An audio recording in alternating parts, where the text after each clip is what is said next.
चिराग पासवान ने भागलपुर में कहा एमवाई का मतलब महिला और युवा। क्या ये नया समीकरण बनने जा रहा है एनडीए की तरफ से? मेरे साथ इस वक्त चिराग पासवान मौजूद हैं और एमवाई, चूंकि आरजेडी के लिए एमवाई का मतलब है मुस्लिम और यादव, और ये कहा भी जाता है कि मुस्लिम और यादव हमेशा से आरजेडी के पक्ष में वोट करता रहा है। ये नया समीकरण, नई परिभाषा क्या है, राजनीतिक मतलब इसके पीछे? देखिए, मैं 21वीं सदी का पढ़ा लिखा युवा हूँ और मैं जात पात धर्म मजहब में मैं नहीं विश्वास रखता। और मैं मानता हूँ कि हमारे राज्य का खास तौर पर अगर नुकसान हुआ है तो ये जातीयता सांप्रदायिकता के आधार पर लोगों को बांटने की सोच रखने वाले राजनीतिक दल और राजनीतिक नेताओं की वजह से ही हुआ है। ऐसे में जो लोग अपने आप को मठाधीश मानते हैं, इन जातियों का, इन धर्म से आने वाले लोगों का, मेरी समझ के परे है कि आज की तारीख में जब आप 13 करोड़ बिहारियों की समस्या का आप जिक्र करते हैं तो उसमें सिर्फ एक जाति, एक धर्म क्यों हम लोग समावेशी विकास की हम लोग बात नहीं कर सकते?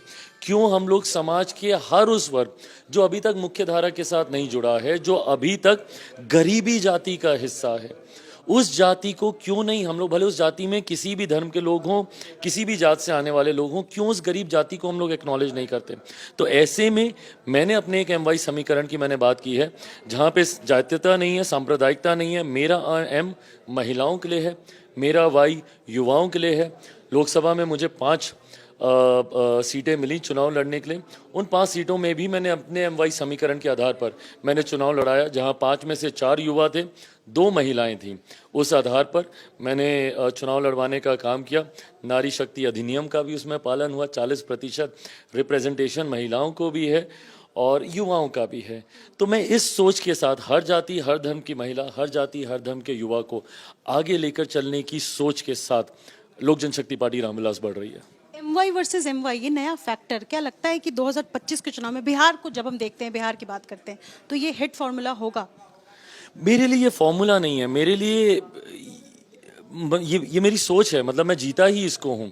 मुझे अगर आप बोलें किसी को मैं जातियों के आधार पर देखूँ या किसी को मैं धर्म के आधार पर देखूँ, ये मेरी सोच ही नहीं रही है। मैं बिहार फर्स्ट, बिहारी फर्स्ट की बात करता हूँ।